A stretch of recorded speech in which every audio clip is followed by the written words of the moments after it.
चाहता है कि औलाद नेक हो जाए तो फिर शादी नेक तरीके से कर, औलाद अल्लाह नेक पैदा करेगा।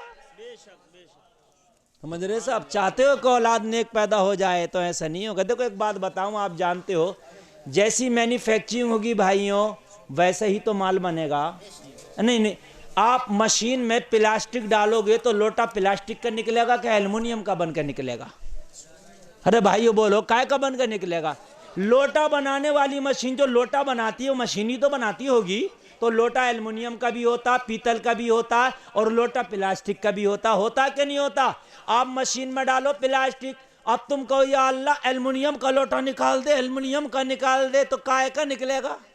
प्लास्टिक का निकलेगा। इसलिए कि तूने डाला प्लास्टिक है तो लोटा जरूर निकलेगा, मगर निकलेगा प्लास्टिक का। जब तूने शादी की है तो ये शुरुआत है। जब तूने नचा के शादी की है, डांस पार्टी करके शादी की है, तो जब तेरी औलाद पैदा होगी तो अब दुआ मत करना, करेगा भी तो फायदा नहीं कि या अल्लाह नेक दे दे, नेक दे दे। इसलिए कि जैसे मैन्युफैक्चरिंग होगी वैसे ही तेरा माल तैयार होगा। जो अपने खेत में बो के आएगा वही तेरी खेती पैदा होगी। अरे भैया गेहूं बोओगे तो धान थोड़ी हो जाएगा पैदा, हैं? वही होगा। कट्ठे के पेड़ पे तो कट्ठे की अम्मी आ गई, चौंसे की तो चौंसे पे आ गई, हैं? अब तुम सोचो कट्ठे के पेड़ पे चौंसे की अम्मियां मिल जाए, नहीं मिलेगी, बेवकूफी है। अब ये बात तो, अब शादी तो कर ली आज, नाच गाना तो कर लिया तुमने आज, डांस पार्टी तो कर ली तुमने आज, नाचने वालियों को बुला लिया तो आज, तो बच्चा तो 20 साल के बाद पता चलेगा या 10 साल के बाद जब वो होशियार होगा, है नहीं है? एकदम तो नहीं ना पता चलेगा। और कभी कभी अल्लाह जब भी दिखा देता, हाथों हाथ भी दिखा देता। अल्लाह अल्लाह, इसके ये नुकसानात हैं शादी में नाच गाने करने के, ये नुकसानात हैं। बात समझिएगा, वो अपना बिगाड़ता है, किसी का नहीं बिगाड़ता। जो दुनिया में बुरा करता है दुनिया में भी उसके ऊपर तकलीफें जरूर होती हैं। जो दुनिया में जुल्म करता है अल्लाह ताला दुनिया में उसे सजा जरूर देता है। सुन लीजिए, जो दुनिया में झूठ बोलेगा अल्लाह ताला दुनिया में कम से कम उसके चेहरे की रौनक खत्म कर देगा। ये चीजें होती हैं।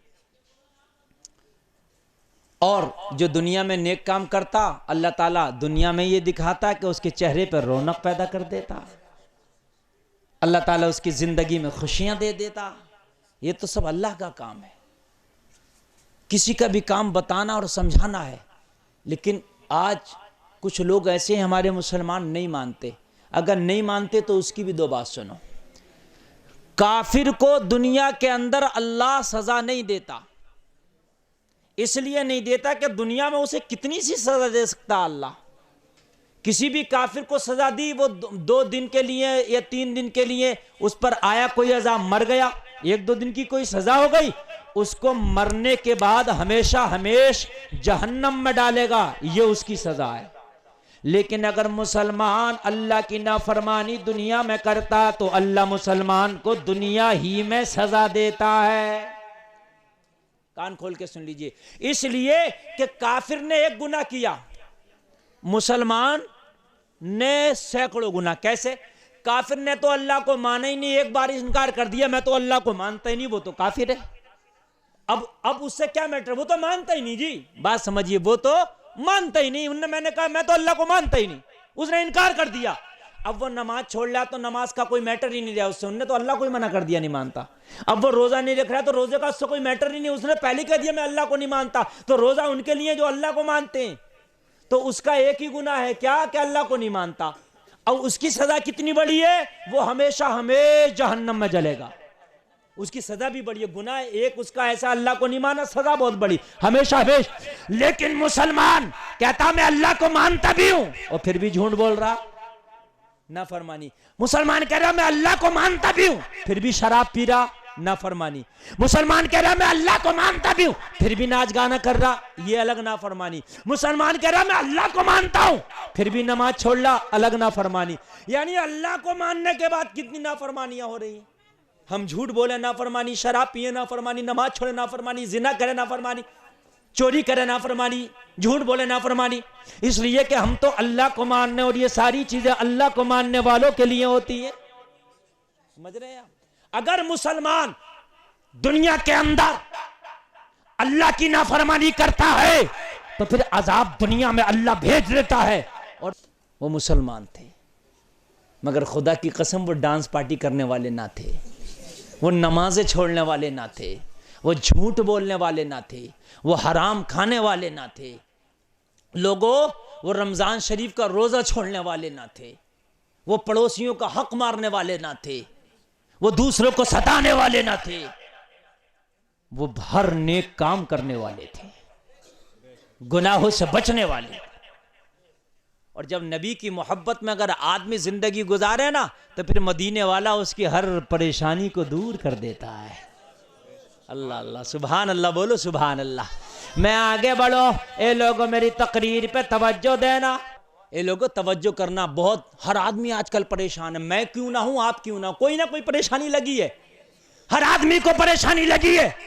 अगर चाहते हो कि परेशानी दूर हो जाए तो शिकायत मंत्री से ना कर लो, प्रधानमंत्री से ना करो, प्रधान से ना करो, प्रधान से ना करो, मौलवी से ना करो, किसी मुफ्ती से ना करो। शिकायत करना है तो मदीने वाले मुस्तफा से करो। मुझसे शिकायत करोगे कुछ ना मिलेगा। बात समझ रहे हैं कि नहीं समझ रहे हैं? मैं दुआ कर दूंगा, क्या पता कबूल हो क्या ना हो, लेकिन मदीने वाले मुस्तफा ने इशारा कर दिया तो कोई माई का लाल नहीं रोक सकता फिर उसको। है? अच्छा एक बात बताऊं मुसलमानों, अगर ख्वाब में किसी के नबी आ जाएं तो वो ओरिजिनल नबी ही होते हैं। क्या होता है? वो नबी ही, नबी की शक्ल में शैतान नहीं आ सकता। जैसे होता क्या, ख्वाब में हम बहुत कुछ करते हैं, होता कुछ नहीं है, तो वो लोकल होता नहीं सब काम। जैसे ख्वाब में बहुत सा पैसा कमा लिया, आंख खुली तो कुछ नहीं, होता क्या नहीं? ख्वाब में जैसे कोई मार रहा, रेद रहा है, आंख खुली तो कुछ नहीं, होता क्या नहीं होता? ख्वाब में मैं जहाज उड़ा रहा हूं, देखा तो मोटरसाइकिल भी नहीं, होता क्या नहीं होता? तो वो सब लोकल होता मामला। लेकिन अगर ख्वाब में नबी आ जाए तो वो ओरिजिनल नबी ही होते हैं। बात समझ रहे नहीं? ख्वाब में एक शख्स जो था बाजार में भैंसिया बेच रहा, तो सौदा चल रहा, सौदा क्या चल रहा? सौदा। ये कह रहा मैं 5500 लूंगा, वो कह रहा मैं 5000 दूंगा। सौदा चल रहा, मैं 5500 लूंगा, वो कह रहा नहीं 5000 दूंगा। सर्दी का मौसम था, आंख खुल गई, देखा ना भैंसिया ना 5000, तो यार सोचा अच्छा था 5000 मिल जाते हैं। तो इसने दोबारा से मुंह ढका और लिहाफ से रजाई से हाथ बाहर निकाल के बोला ला 5000 दे यार। समझ रहे आप? तो क्यों लोकल है ना ख्वाब, ख्वाब में कुछ है नहीं ना, ख्वाब तो ख्वाब है। लेकिन अगर आमीना के लाल आ जाए, मदीने वाले मुस्तफा आ जाए, तो वो ओरिजिनल में मदीने वाले मुस्तफा ही होते हैं, वो आका ही होते हैं। और खुश नसीब को दीदार होते हैं मेरे नबी के, सबको नहीं होते दीदार। बड़ा खुश नसीब होता है जिसको मेरे नबी के दीदार होते हैं। तभी तो बरेली के आला हजरत कहते हैं इन्हें जाना इन्हें माना, न रखा खैर से काम, लिल्लाहिल हम्द में दुनिया से मुसलमान गया।